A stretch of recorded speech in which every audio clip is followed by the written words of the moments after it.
बहन कुमारी मायावती जी ने आज कहा कि उत्तर प्रदेश में भी आम आदमी पार्टी चुनाव लड़ने आ गई है, लेकिन दिल्ली में जो कुछ भी इन्होंने कहा उसको पूरा नहीं किया। दिल्ली में कोरोना काल में इन्होंने काम नहीं किया। और आपको याद होगा, ठीक यही बातें उत्तर प्रदेश के मुख्यमंत्री आदित्यनाथ जी ने कहा कि आम आदमी पार्टी उत्तर प्रदेश में लड़ने आ गई है, कोरोना काल में इन्होंने काम नहीं किया। मैं याद दिलाना चाहता हूं बहन जी को, आज अरविंद केजरीवाल जी के नेतृत्व में दिल्ली हिंदुस्तान का एकमात्र ऐसा प्रदेश है जहां पर 200 यूनिट बिजली फ्री दी जाती है, 400 यूनिट बिजली आधे दाम पर दी जाती है। और दिल्ली में इसका सबसे ज्यादा फायदा अगर किसी को है तो समाज के दलित, पिछड़े, शोषित वर्ग के लोगों को है। नंबर 1, दिल्ली के सरकारी स्कूल जो दुर्दशाग्रस्त थे, जहां पे टाट पट्टी पर बैठ के बच्चे पढ़ते थे, ऐसे सरकारी स्कूल जहां पे टॉयलेट के इंतजाम नहीं होते थे, ऐसे सरकारी स्कूल जहां पर लैब नहीं होते थे,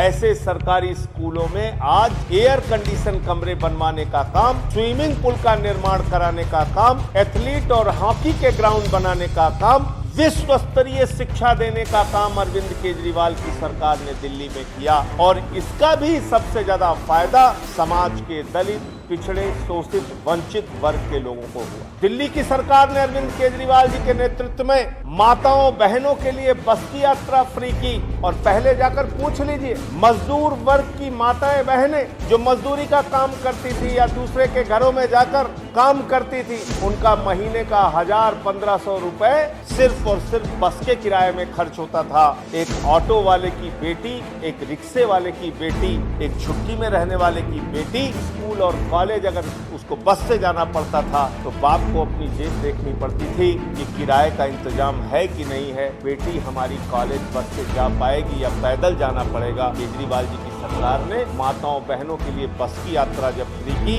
सबसे ज्यादा इसका फायदा समाज के गरीब तबके को, शोषित, वंचित, दलित, पिछड़े समाज के लोगों को। दिल्ली की सरकार स्वास्थ्य के क्षेत्र में मोहल्ला क्लिनिक का निर्माण करती है। 200 तरह की जांच वहां फ्री होती है, अल्ट्रासाउंड फ्री होता है, दवा फ्री होती है, इलाज फ्री होता है। 30 दिन के बाद अगर ऑपरेशन की डेट मिल रही हो तो सरकारी अस्पतालों के बजाय प्राइवेट हॉस्पिटल में आप ऑपरेशन करा लो, पैसा केजरीवाल जी की सरकार देती है। इसका भी सबसे ज्यादा फायदा समाज के वंचित वर्ग को, शोषित वर्ग को, गरीब तबके को। तो बहन जी से मैं कहना चाहता हूँ, आपसे निवेदन करना चाहता हूँ, मायावती जी आप कृपा करके जाइए दिल्ली, जाइए झुग्गी बस्तियों में, जाइए वहां पे जो अनऑथराइज्ड कॉलोनीज के एरिया है वहां पर जाइए दिल्ली के लोगों से मुलाकात कीजिए और पूछिए कि दिल्ली की सरकार बाबा साहब डॉक्टर भीमराव अंबेडकर के सपनों का भारत बना रही है या नहीं बना रही है। दिल्ली की सरकार हिंदुस्तान की पहली सरकार है जिसने कहा हम सरकारी स्कूलों में बाबा साहब का संविधान पढ़ाएंगे,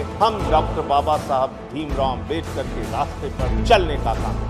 हम सरकारी स्कूलों में संविधान की शिक्षा दे रहे हैं, देश की पहली सरकार है। लेकिन बहुत अफसोस हुआ कि आज आप इतनी बड़ी रैली में, स्वर्गीय कांसीराम जी की स्मृति में जो रैली का आयोजन हुआ उसमें आप आम आदमी पार्टी को लेकर सवाल खड़ा कर। आम आदमी पार्टी जो बाबा साहब के सपनों का भारत बनाने के लिए काम कर रही है, आम आदमी पार्टी जो बाबा साहब के सपनों को पूरा करने का काम कर रही है, आम आदमी पार्टी जो बाबा साहब का संविधान सरकारी स्कूलों में पढ़ाने का फैसला लेती है और समाज के वंचित, शोषित, दलित वर्ग के लिए, पिछड़े वर्ग के लिए काम करती है, आप उस पर सवाल उठा रहे हैं। जाइए और दिल्ली के केजरीवाल मॉडल को देखिए, उसका अध्ययन कीजिए, तब सवाल खड़ा कीजिए। जो भाषा भारतीय जनता पार्टी बोलती है, जो भाषा आदित्यनाथ जी बोलते हैं, वही भाषा अगर आप बोल रही हैं तो कहीं ना कहीं आपके सवाल उठाने पर 1000 सवाल है।